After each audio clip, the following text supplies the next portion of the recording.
Friends, welcome back to my channel. எப்பவும் போல் இந்த வருஷமும் குலதெய்வ கோயிலுக்கு போக கிளம்பியாச்சு. கோயிலுக்குள்ளே போனோடனே ரொம்ப குட் வைப்ஸ் கிடச்சிது.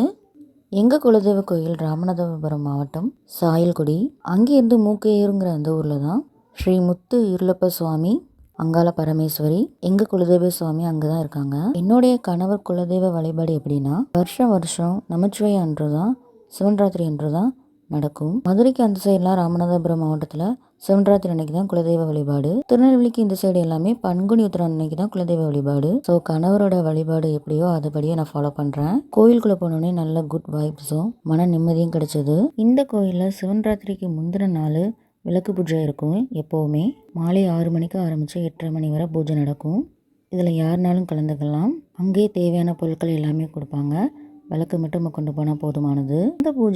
அந்த பூஜையை கலந்துக்கிட்டு கையோட அன்று முழுவதும் இரவு முழிச்சிருக்கணும். அதான் இந்த குலதெய்வத்துக்கான ஒரு ஸ்பெஷல். இரவு முழுவதும் 1/2 மணி நேரத்துக்கு ஒரு தடவை பூஜை நடந்துக்கிட்டே இருக்கும்.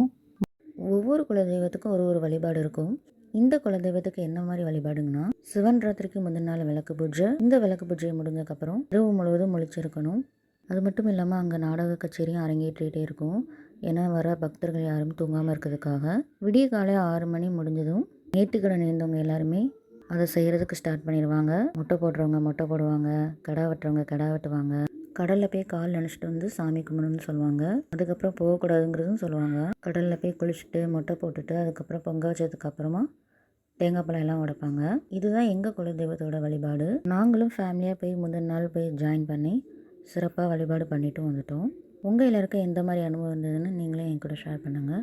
Thank you friends. நம்ம சேனல் இது வரைக்கும் பார்க்கலன்னா சப்ஸ்கிரைப் பண்ணுங்கள். அது மட்டும் இல்லாமல் சிவன்ராத்திரி அன்று காலையில் ஆரம்பித்து நைட்டு வரைக்குமே அன்னதானம் நடக்கும் முழு நேரமும். மறுநாள் கடா வெட்டி அசைவ சாப்பாடும் நடக்கும். கோயிலுக்கு போய் குளித்தது, கடலில் நீராடினது இது எல்லாமே நான் ஷூட் பண்ணல. நெக்ஸ்ட் டைம் கண்டிப்பாக எடுக்கிறேன். இந்த ஊரில் என்ன ஸ்பெஷல்னால் பனைவெல்லம் தான். இந்த ஊரில் பனை மரமாக தான் இருக்கும். காலையில் அதிகாலையில் கல்லுலாம் இறக்குவாங்க. சுத்தமான பனை வெல்லமும் கிடைக்கும். கடலோரமாக இருக்கிறதுனால மீன்களும் ஃப்ரெஷ்ஷாகவே கிடைக்கும்.